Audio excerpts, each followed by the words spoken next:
it going? Welcome to my weekly live chat. I am Mary here from Mary's Heirloom Seeds. I just barely made it at 5. For those of you just joining me for the first time, welcome.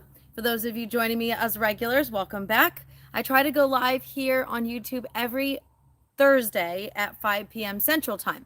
Now, I'm just going to give you a warning. I am possibly going to have to stop early because of rain. We were expecting thunderstorms since 4 o'clock, and it's kind of on again, off again, so I'm not really sure what's going to happen. Hey, Zenaida, thanks for joining me. So this is a follow-up from last week, Will It Freeze? And today is It's Warming Up. Hey, Jolene, thanks for joining me. So in the description section of this video, you will find a lot of, hey, Valita, thanks for joining us. You'll find my comprehensive planting guide. You'll find my seed sale. So like I said, if I get cut short, check out the links in the bottom. You've got a seed sale that ends on March 15th. So today is March 9th, and I'm going to recap my video from last week, and I'm going to tell you about frost dates and how that works out in your homestead garden. So last week, according to the forecast, it was predicted on March 11th that we would have a low of 31 degrees. So that was my will it freeze.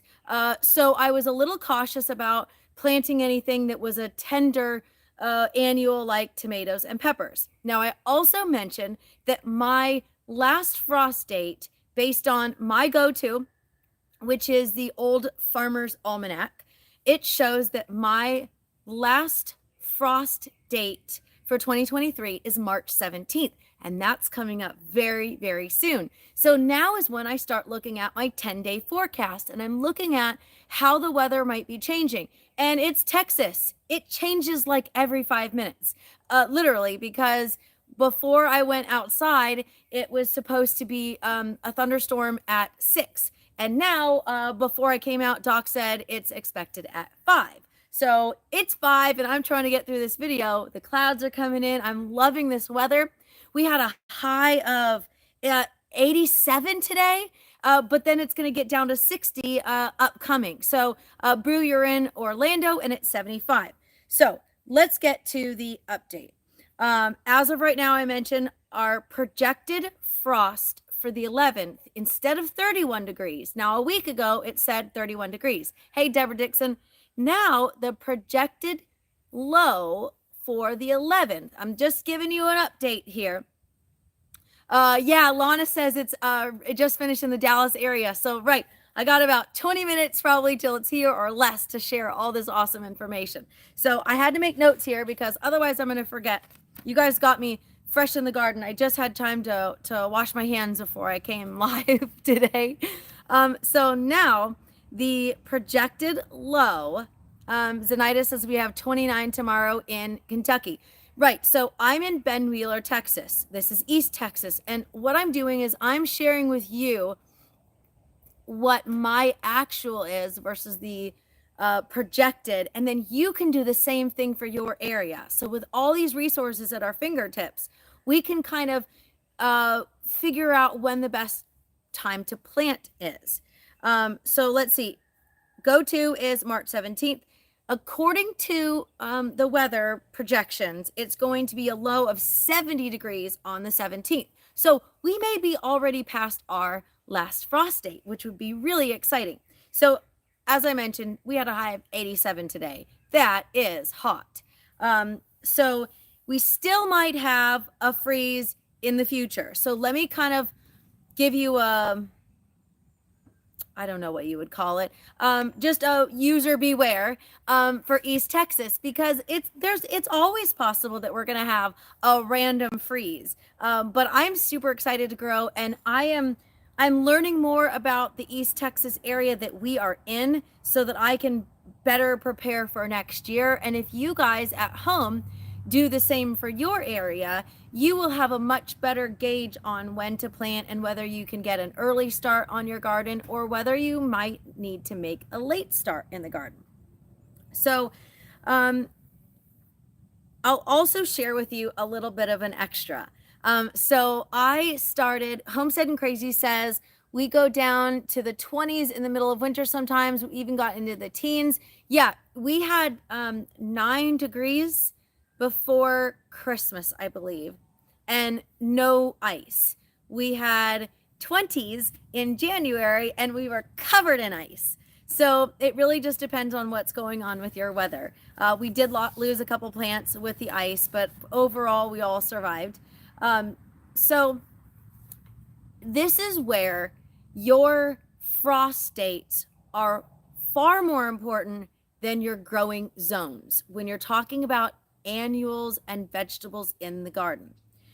Your zones are really important when you're planting fruit trees, and you need a zone compatible tree that is going to be in your garden for years, potentially. Hopefully you don't, it doesn't off itself. Sorry, totally distracted by whatever's moving around in the trees back there. So your frost dates are so much more important. A lot of people ask me, will this grow in my zone? That is a lot more important to know when it comes to fruit trees, because with annuals, you really just need to know your frost dates. When is your last frost date, which is spring, and when is your first frost date, which is fall? And in between there is go time in the garden. That is where all the awesomeness happens. So you can plant things indoors under lights 4 to 12 weeks before your last frost date. So that's a benefit to you if you have the facilities. I'm watching the storm coming in. So if it starts to rain, I already hear it. If it starts to rain, I'm going to have to cut this short. So hopefully you get as much information as possible. In the description section of this video, you will find, like I mentioned, a seed sale. You will find links to my comprehensive planting guide and a couple of awesome videos to hopefully help motivate you and grow where you are and grow as simply and easily as possible. So behind me here, I have what I planted a couple weeks ago in my cold tolerant garden, because we were still threatening 31 degrees. So I'm going to make sure that this is probably one of the first things I'm growing. Now, I had a conversation with a fellow East Texas homesteader today, and that's probably going to be the last part of my video.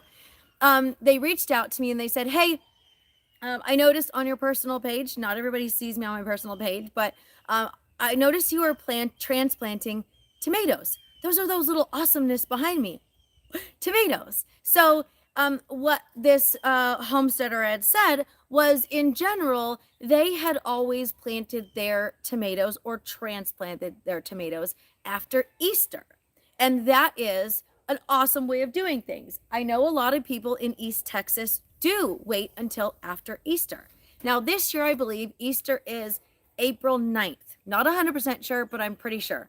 Homestead and Crazy says 60s here off and on. It was supposed to rain off and on today all day long. And I was kind of disappointed because I really wanted some rain in my garden. But now, hopefully we get the rain. I see it coming in. So when they saw that I was planting tomatoes out, they said, well, like, give me some information. Why? So what I explained to them was pretty much exactly what I'm explaining to you now. A couple things. I have planted more tomato seeds than I currently have room for. Now, I do have a brand new garden that we are clearing the space and putting raised beds in. I've got 20 raised beds, I believe, for that. No, 16 raised beds for that area, and I only have 4 built. So I will eventually have more space for them. So right now, my situation is I only have room under lights for so many plants. So that is... Okay, so Homestead and Crazy says, why do frost dates change? Okay, fantastic question. And I think I covered it last time, but I'd love to answer these questions. If I remember correctly, your frost dates are based on the last 10 years. So if there were changes down the line, it's an estimate of your past frost dates. It is not a set in stone, absolutely positively sure you're going to have your last frost date on that date. And that's why I mentioned earlier that sometimes there is a rogue frost date. Valita says, because Texas does what it wants. It's very true. So your frost dates are based on previous frost dates, and it's an estimate.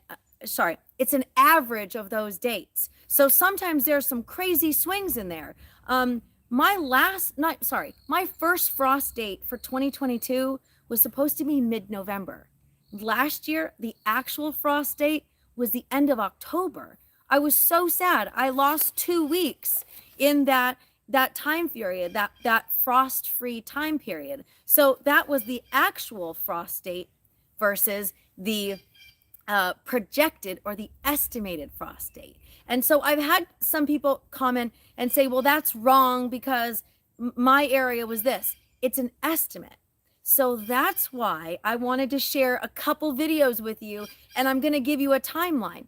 So, like I said, the 17th is projected for my area. That is what's predicted, excuse me. That is the average last frost date for Ben Wheeler, Texas. So I went to Old Farmer's Almanac. I entered in my zip code and it gave me March 17th. So I've been watching that calendar and I've been looking at everything and I've been trying to figure out when it's going to get cold. And as of right now, March 17th for my area, the projected low for that day is 40 degrees. So I might be done with frost. You never know. We might have a rogue frost at the end of March or the beginning of April. Fingers crossed that does not happen because I've already got tomatoes out. I hear the rumbling, so I'm gonna have to cut it short a little bit. I don't want to get struck by lightning, and I definitely don't want to be soaking wet trying to run to the house, running for cover. So if you have any questions, ask me right now. Hit the thumbs up on our video if you can. Share the video with your friends. Like I mentioned, this is a follow-up video from last week. Last week's video was, will it freeze? And today it's warming up because it is absolutely warming up. If you watch some of my videos in the last 3 weeks, when I planted some of the cooler tolerant vegetables that I was talking about, I was wearing a big jacket. And then it got a little warmer and I'm in a thermal, or not a thermal, but what do you call it? A flannel. Thank you. Sorry. And now I'm in a t-shirt because it was in the 80s today. So it's really nice to see how we're progressing. And this will give us a long-term shot. I can go back and check out this video and see. So if you're like me and you like to track these kinds of things, get yourself a notebook if you want. Scribble it all down. Remember where you put your notebook. That way you can double check it for next year and you can see where your actual frost was. Sure, you can look it up on a computer. You can probably Google it, but I like to keep notes. I like to know what I'm planting, what worked, when we had freeze, when we didn't have freeze. So it's all a learning experience. And every year, I say this all the time, every year is a brand new opportunity in the garden. And every year is different than the last year. So sometimes what might have worked really well for you last year doesn't work so great this year. And sometimes things that didn't necessarily work great for you last year worked fantastic this year. So keep that in mind.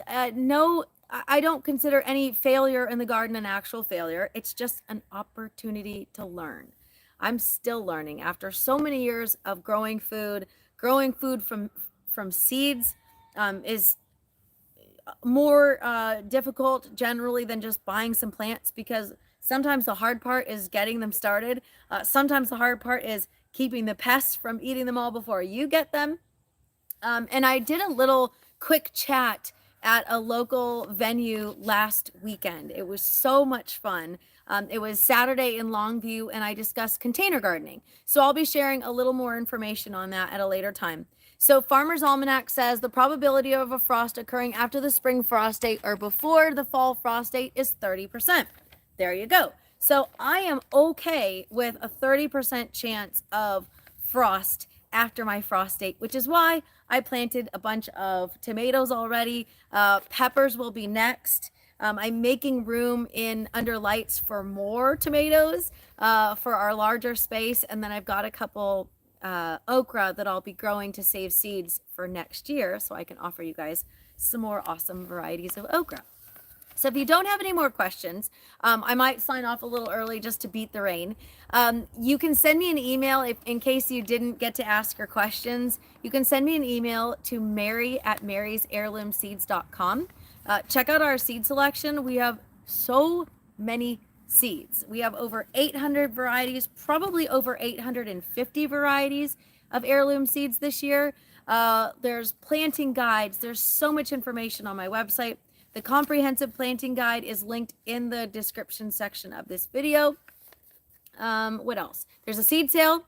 Don't forget the seed sale. The seed sale ends March 15th. 2023 for those of you that might be watching the replay. Sorry, I'm just looking around. I'm distracted by the weather because I do want to make sure that I get in safe and sound and not soaking wet. I am really looking forward to this gardening season. We have all new garden beds going up on the other side. I've got a couple more beds over here that I'll be adding, and then this beautifulness behind me that we built last year in January. Like I said, every year is different. Last January, it was cold, and in February, we had snow. Some people might call it sleet. This year, we didn't have that. So again, every year is different, and every year is so exciting. I just get so excited. Homestead and Crazy says, make sure you share that garden. Love your garden tours. I will be sharing more once it gets started. Bruce is interested in growing bok choy. We do on our website. It's called pak choy. It's the same exact thing. It's just everybody spells it differently. Same with loofah. On my website, loofah is spelled L-U-F-F-A. Some people spell it L-O-U-F-F-A. Some people spell it with an H. So we do have bok choy, pak choy. It's listed under cabbage seeds. We have dwarf pak choy and we have regular pak choy in our seed sale right now. So go ahead on my website and go check it out. Get yourself some awesome seeds. Alrighty, everybody. I appreciate you joining me for my update. Last week was will it freeze? And this week is it's warming up. So I'm really excited to have a new year in the garden. And I hope you join me for future live chats. I'm Mary at Mary's Heirloom Seeds, signing off, and happy planting, everybody.